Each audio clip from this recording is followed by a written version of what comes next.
Olá, pessoal do nono. Vamos aí terminar o nosso PET 3, hein? Semana 4. E vamos falar hoje da questão energética. Um assunto bem importante, hein? Não sai daí não.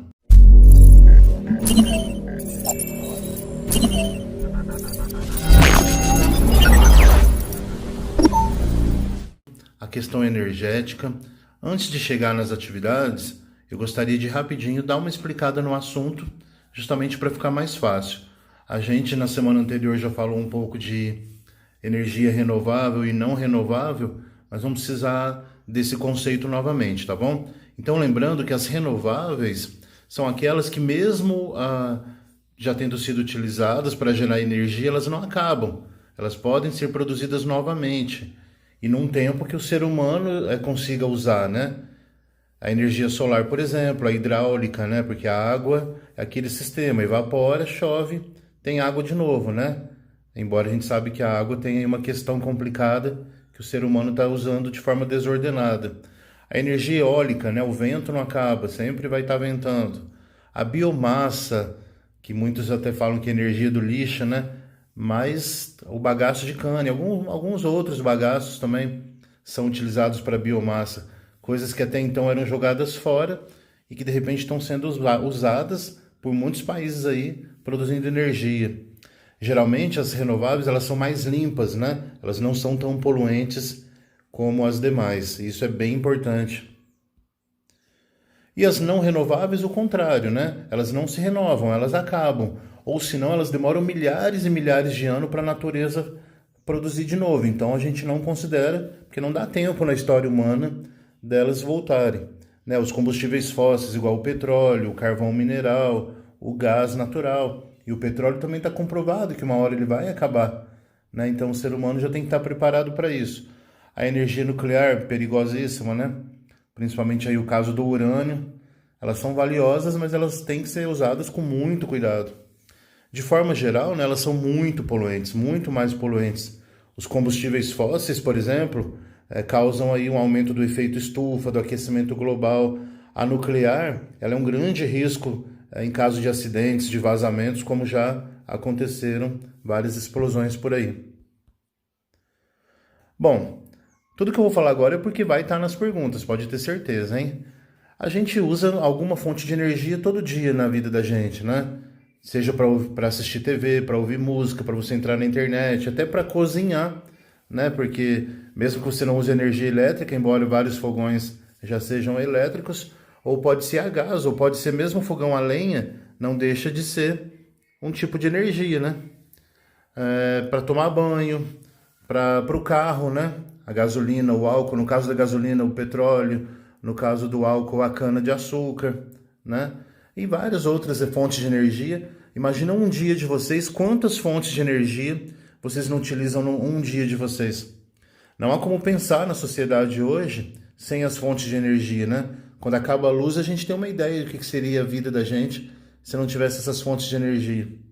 Por isso é importante pensarmos cada vez mais numa utilização de uma fonte renovável e limpa, né? Para que a gente tenha sempre. Mas vamos direto então para a atividade. Atividade 1. Observe o gráfico e faça o que é pedido. Gente, olha aí no gráfico quais as energias mais utilizadas no mundo. E aí você vai dar uma olhadinha nesse gráfico e vai dizer quais delas não são renováveis. Pelo menos duas, tá? De todas essas aí do gráfico, me fale duas que não sejam renováveis. Tá muito fácil. E depois vocês vão dizer dessa daí 3 atividades do seu dia que estão relacionadas a alguma dessas fontes de energia. 3 coisas que você faça durante o seu dia. De preferência, se você conseguir fontes de energia diferentes, melhor ainda, tá? Na número 2, nós somos uma sociedade muito dependente das fontes de energia. Você concorda com isso? Justifique. É aquela questão, né? Você consegue imaginar hoje o seu dia sem usar nenhuma fonte de energia? Acho que não, né? Então dá para fazer um textinho bem legal aí nessa número 2.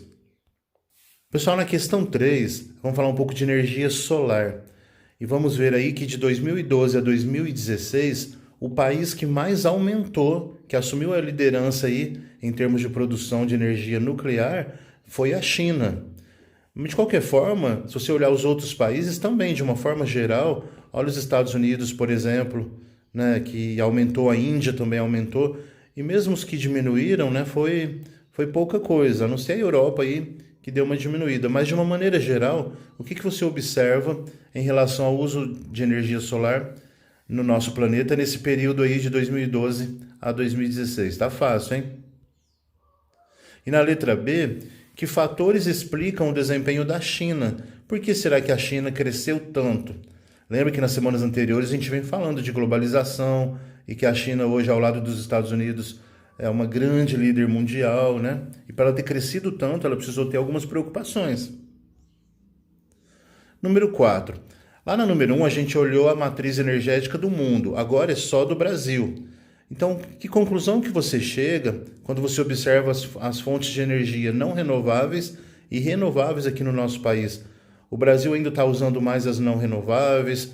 Você já percebe uma preocupação com o uso das renováveis? O que você conclui sobre o nosso país? O uso de energia dele, só de olhar nessa matriz aí, nesse gráfico. A número 5 é a que vai dar um pouquinho mais de trabalho, vocês vão pesquisar. Aqui eu estou dando uma sugestão porque ele pede para montar uma tabela, né, um quadro, com as vantagens e desvantagens das fontes de energia, das principais. Então, praticamente aqui eu já estou deixando uma sugestão de tabela, vocês poderiam inclusive usá-la, né? Gostaria que vocês seguissem esse modelo para ficar mais fácil. E dá uma pesquisada aí na internet, é muito fácil de achar isso. A vantagem e as desvantagens das energias, das fontes de energia. Geralmente, lembra quando eu falei que aquelas que não são muito limpas, né? Que podem causar explosões, que podem causar grandes poluições. Então, com certeza, elas vão ser campeãs aí nas desvantagens. Mas todas elas também têm algum tipo de vantagem, né? Senão elas não seriam utilizadas. Então, caprichem aí, vamos fechar esse PET número 3 com chave de ouro, hein? Desde já agradeço muito o empenho e a participação de vocês. Obrigadão e até a próxima.